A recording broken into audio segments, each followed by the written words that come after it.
like amusement parks. Amusement parks are cool. One amusement park I like going to is called Six Flags. Right? What I didn't know about Six Flags is that you need a Coca-Cola can to get in for half price. Yeah, I live in the hood, so I took 2 cans so I get in for free. But I didn't know that the cans had to be empty. I didn't know that. So I took them full. But the lady looked at me like, no, sir, the cans have to be empty. So I looked her right in her face and said, well, you look thirsty. Yeah, but she wasn't feeling that though, right? So she gave them back to me, so I drank them. Now I had to pee, so I'm doing this right over here. So I looked over at the bathroom, but the bathroom line was long. So I'm like, damn, I got to kill 2 birds with 1 stone. I went to the water ride. Don't judge, I had to pee. So I go over to the water ride, which is cool because the line is short. But now I have to climb like 30 stories to get on this ride. Who the hell built this ride? Jesus?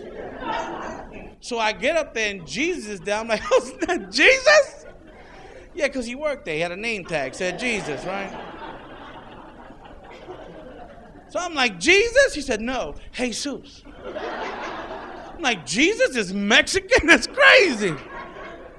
So I'm like, Jesus, I got to pee. Let's make this happen. He says, sir, before you go down this water slide, you have to cross your arm. I'm like, Jesus, for real, we got to pee and punch in the face to make this happen.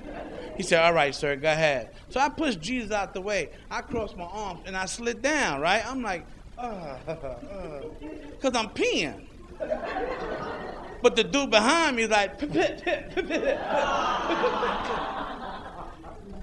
he gets to the bottom. He's like, hey, I didn't know they had salt water on this ride. So I ran, right? No, I didn't run. I was in the bushes with a wedge. My left ball was hanging out. Like, oh. Yeah, because you know as a dude, when you go down the water slide, your nuts are like,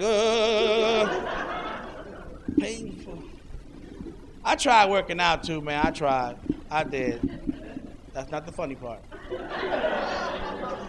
I tried working out. Yeah, I did. I went to this gym called Bally's. Yeah, this is the worst gym ever. Let me tell you, this is the only gym that the trainers are fatter than you. Yeah, I walked in, the guy's like, hey, I'm your trainer. I was like, get out of here, for real? He said, yeah, I want you to do 10 push-ups. I said, yeah, okay, you do 5 and I do 5. Let's work out together. But he got mad because he couldn't do his 5. So he said, I'm taking you over to the cycling class. I'm like, cool, we're going to ride bikes. It's going to be nice. So we get over to the cycling class, and he looks at me for like an hour and a half. And he's like, yo, my man. I'm like, what? He goes, you're supposed to pedal. I said, I'm going downhill. He said, you see the lady next to you? I'm like, yeah. And she's been pedaling for an hour and a half. I'm like, yeah. And she hasn't passed me yet. Hey, my name's Kenny Ortega, man. Thank you very much.